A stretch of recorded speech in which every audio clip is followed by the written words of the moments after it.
नमस्कार, फिर एक बार हाजिर हैं दास्ताने गुनाह लेकर और मैं हूं कृष्णा सिंह। आज भी कुछ ऐसी वारदातें लेकर हाजिर हूं जिनको देखना और खासकर समझना आपके लिए बेहद जरूरी है, क्योंकि हर अपराध का एक पैटर्न होता है। उस पैटर्न को अगर हम समझ गए तो फिर न सिर्फ हम आगाह होंगे बल्कि अपराध से बच भी सकते हैं। तो चलिए शुरू करते हैं गुनाह, क्योंकि अपराध कभी दस्तक नहीं देता।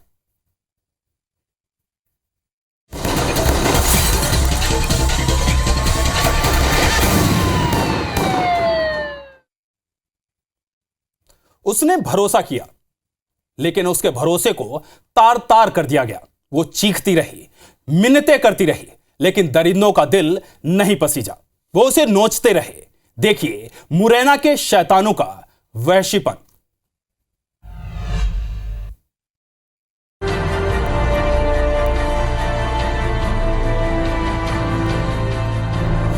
गरीबी के आगे हारा इंसान, फायदा उठाने तैयार हैवान, अस्मिता लुटी रोया जहान।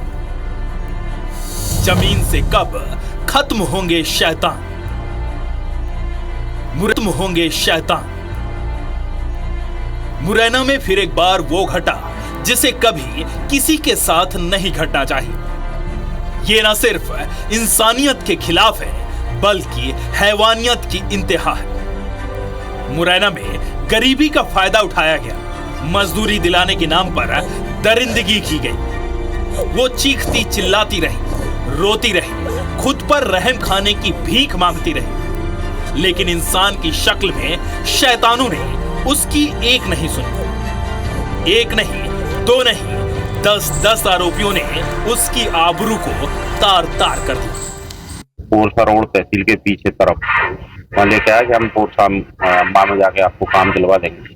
उसी माँ ने एक घर में ले गए और उसके साथ जो है पीड़िता के साथ रेप किया है। इसमें से जो है 3 नामजद उन्हें जो महिला अभी तक पहचान पाई है, इसमें से 2 लोगों को राउंड अप कर लिया है और उनको पूछताछ कर रहे हैं। 7 अन्य संदेही भी हैं इसमें, उनसे भी अभी राउंड अप करेंगे और पूछताछ करके इसका निरीक्षण करेंगे। पीड़िता ने थाने में शिकायत दर्ज करवाई, जिसके बाद पुलिस ने तुरंत एक्शन लेते हुए 3 आरोपियों को गिरफ्तार कर लिया।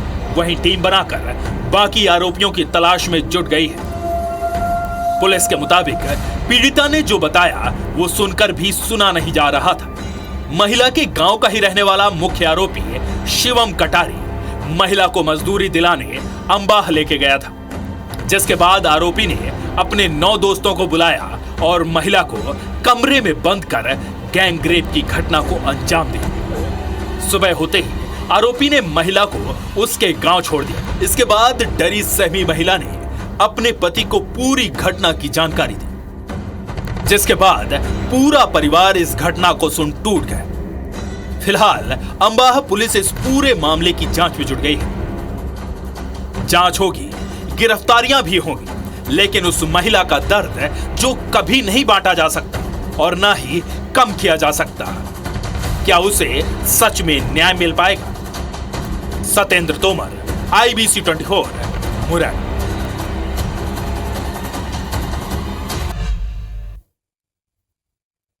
जो प्यार करते हैं वो ना धर्म देखते हैं ना जात पात देखते हैं, लेकिन ये समाज, ये परिवार भला प्यार को कहां देखता है?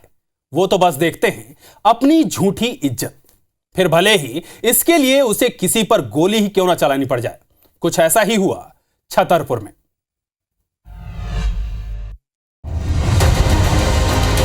छतरपुर में भागकर अंतरजातीय लव मैरिज करने वाले दिनेश को उसकी पत्नी के मामा ने ही गोली मारी। घायल युवक को अस्पताल में भर्ती करवाया गया। जानकारी के मुताबिक दिनेश ने 1 साल पहले शादी की थी। इसकी वजह से उसके ससुराल वाले नाराज थे। बीती शाम मौका पाकर दिनेश की पत्नी के मामा ने अपने एक साथी के साथ मिलकर उसे गोली मार दी। गोली दिनेश की जान में लगी।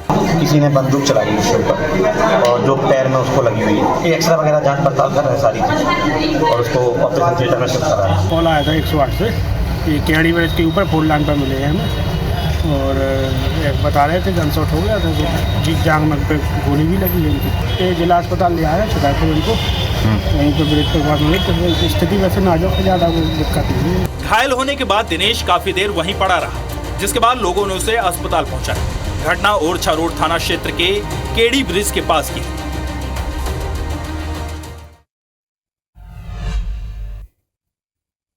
विवाद बढ़ता जा रहा था, गाली गलौज भी हो रही थी, तो उसने फैसला किया विवाद को खत्म करने का। सुलह नहीं, सीधे अंजामे मौत। जी हां, राजनांदगांव में पानी को लेकर शुरू हुई दो महिलाओं के बीच जंग एक की मौत पर जाकर थमी।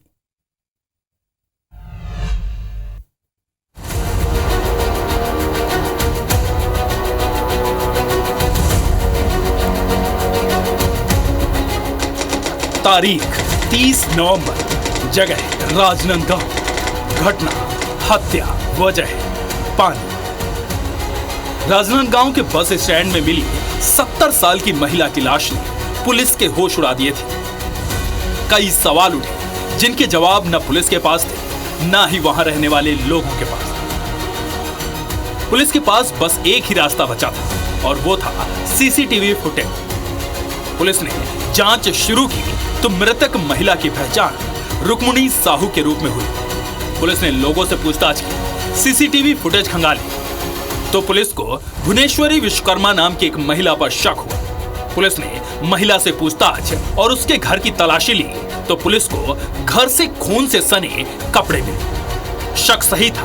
पुलिस ने और कड़ाई से पूछताछ की तो महिला ने अपना जुर्म कबूल कर लिया। पुलिस के मुताबिक मृतिका के साथ आरोपी महिला का करीब 1 साल से विवाद चल रहा था। घटना के दिन पानी भरने के नाम पर विवाद हुआ और आरोपी महिला ने पत्थर से वार कर रुक्मिणी को मौत के घाट उतार दिया।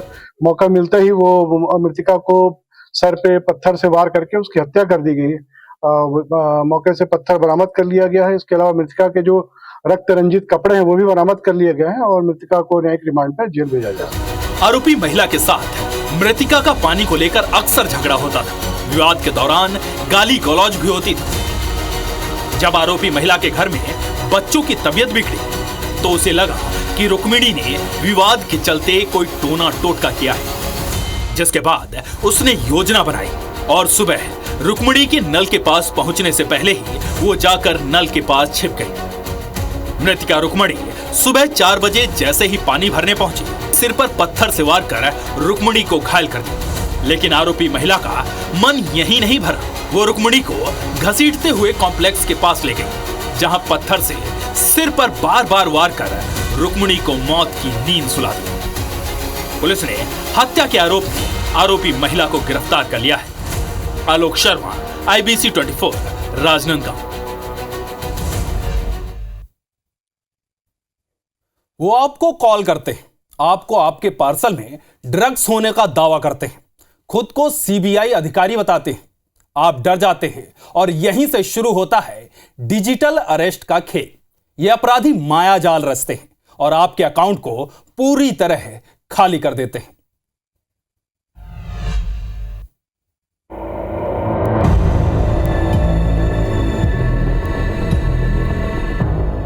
डिजिटल अरेस्ट, डर का अल्टीमेट टेस्ट।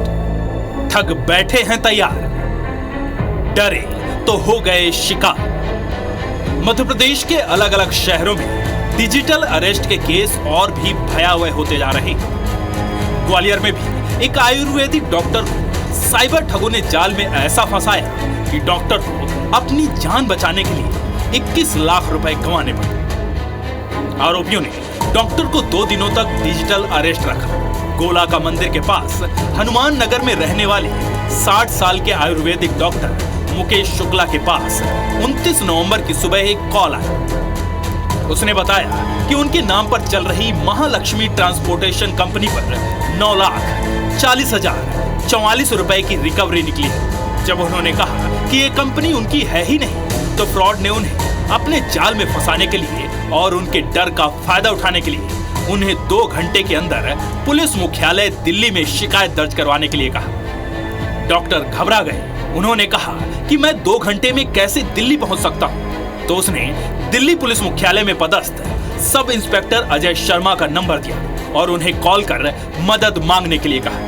अजय शर्मा से बात हुई तो अजय शर्मा ने उन्हें मजिस्ट्रेट के यहां से जारी हुआ एक वारंट दिखाया, जिसमें उनका फोटो और नाम से गिरफ्तारी वारंट था। डॉक्टर और डर गए, जिसका फायदा उठाकर आरोपियों ने उन्हें 2 दिन तक डिजिटल अरेस्ट रखा और डॉक्टर से अकाउंट में 21 लाख रुपए RTGS करा लिए।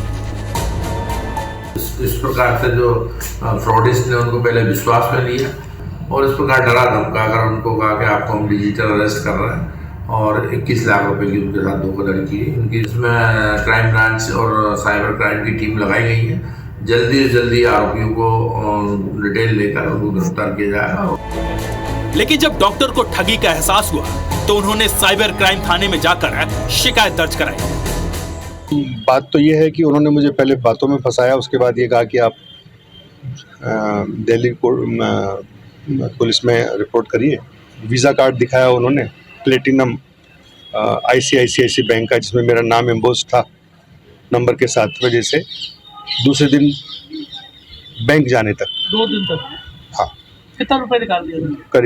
करीब क्या हुआ, 21 लाख रुपया। डॉक्टर ने ठगों को अपनी पीड़ा भी बताई। डॉक्टर ने बताया कि कोरोना के दौरान उन्होंने अपनी पत्नी और बेटे को खो दिया है, लेकिन ये सुनकर भी ठगों का दिल नहीं पसीजा और उन्होंने ठगी की वारदात को अंजाम दे डाला। फिलहाल इस मामले में साइबर क्राइम पुलिस ने अज्ञात ठगों के खिलाफ केस दर्ज कर जांच शुरू कर दी है। महेंद्र कुशवाहा, IBC 24, ग्वालियर।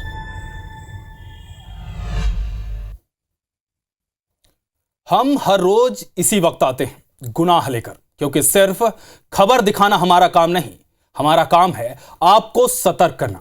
अपराध का बढ़ता ग्राफ हैरान करता है, वहीं डिजिटल अरेस्ट इस वक्त सबसे बड़ी परेशानी है। तो ध्यान रखें, डिजिटल अरेस्ट नाम की कोई चीज नहीं होती है। ना पुलिस ना ही CBI आपको डिजिटल अरेस्ट करती है। अगर कोई घटना होती भी है तो जल्द ही पुलिस को इसी की सूचना दे।